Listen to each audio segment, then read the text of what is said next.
Eh bien, bonjour Christian. Bonjour Charlie. Je suis ravie de vous retrouver au beau milieu de la semaine Porsche. Donc ça y est, toutes les enchères ont commencé. Elles vont terminer entre le 25 et le 29 mars, il me semble. C'est vrai. Et vous proposez du coup une trentaine d'autos. Vous vous souvenez, la première fois qu'on s'était vu et qu'on en avait parlé, j'avais dit qu'on espérait en avoir entre 15 et 20, je pense. Exact. Alors là, on se retrouve avec une trentaine de voitures. Le succès est au rendez-vous. On est ravis. Vous proposez beaucoup de modèles différents pour tous les budgets, de toutes les époques. Est-ce que vous pouvez m'en parler un petit peu plus ? Alors oui, bien sûr, je peux vous en parler. Moi, je les achèterai bien toutes, en fait. C'est le début d'une belle collection, en fait.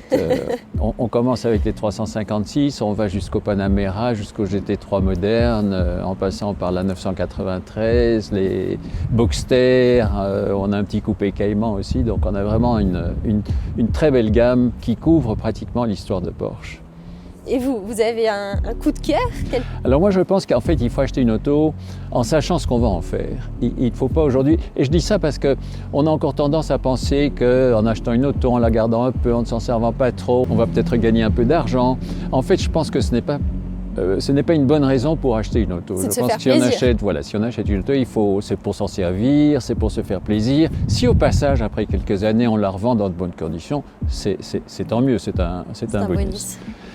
Je pense que si je devais en choisir une aujourd'hui, pour me faire plaisir, je pense que j'achèterais une auto moderne qui me permettrait à la fois de faire de la route et de passer de temps en temps une journée sur circuit et de m'amuser avec des amis sur circuit. Et est-ce que le design a une importance Alors le design, c'est un autre élément. Le design, moi, j'y suis très sensible en fait au design. Et c'est vrai que Porsche a réussi cet exploit, à mon avis, à partir d'un dessin d'origine qui remonte aux années 60, d'avoir 50 ans plus tard, 60 ans plus tard, en fait, une évolution du dessin qui rappelle toujours ce dessin d'origine. Par contre, la voiture est plus spacieuse, elle est plus volumineuse, elle est plus musclée. Et on doit en fait l'évolution de ces dessins à quelqu'un que j'ai très bien connu qui s'appelle Harm Lagaay, qui est à la retraite aujourd'hui, mais qui était responsable du design chez Porsche et qui a fait cette transition de la 911 d'origine à la 996, qui était la première Porsche avec un moteur refroidi par eau, et ensuite à la 997, qui est une 996 un peu plus musclée, avec comme celle-ci, qui n'est pas à vendre en passant, c'est la voiture qu'un ami nous a prêtée, mais comme celle-ci avec des ailes arrière qui ressortent, elle a des hanches, voilà, ça lui donne... Mais est-ce que ça respecte toujours un peu l'esprit de la 911 ? Tout à fait. Tout à fait. Il n'y a aucune pièce, certainement aucune pièce interchangeable avec la 911 d'origine.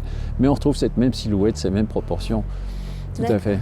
Et vous me parliez du moteur refroidi par eau ou par air, alors quelle est la différence ? Ah oui, eh bien Charlie, pourquoi est-ce que Porsche, qui effectivement a construit pendant des décennies des moteurs refroidis par air, est passé au moteur refroidi par eau ? Est-ce que vous avez une idée ?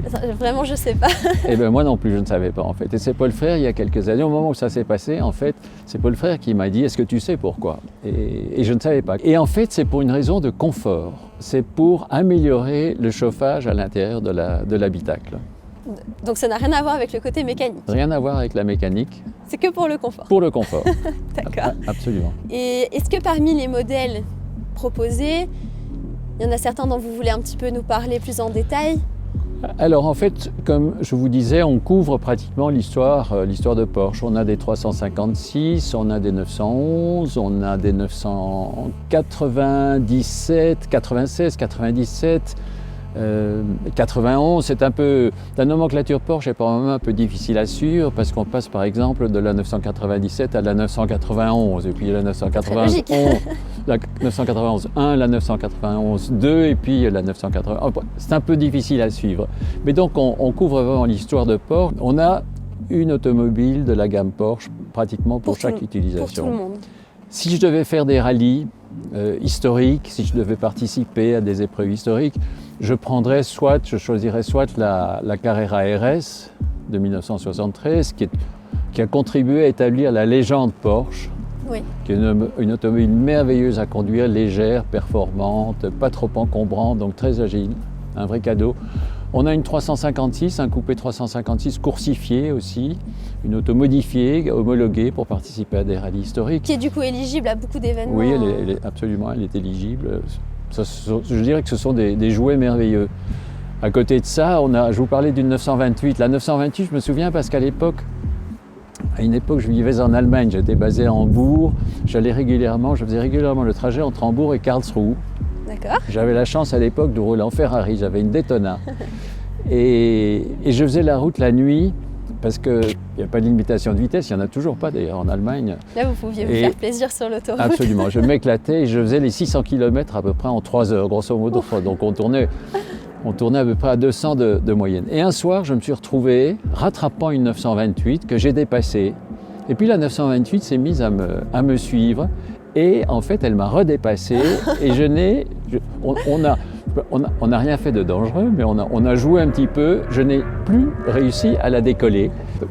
C'est un peu la surprise pour vous dire que cette 928, elle marche. C'est des sacrées autos.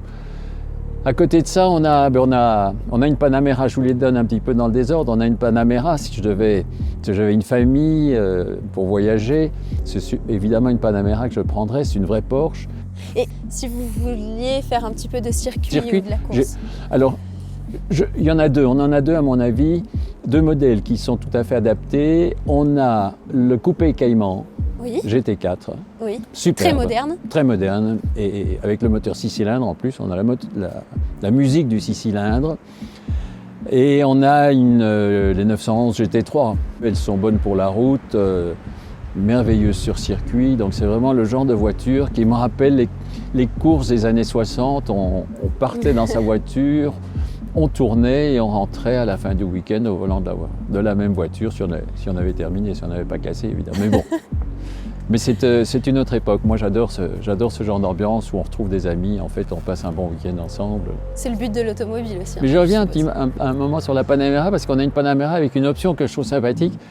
C'est qu'en fait, on peut commander le réglage des sièges avant depuis les sièges arrière. Donc là, pour faire de la place. Pour voyager en confort, si j'estime que j'ai pas assez de place pour mes jambes, j'appuie sur le bouton et puis voilà, je me donne un petit peu plus de place. Je trouve que c'est une option inhabituelle et sympathique.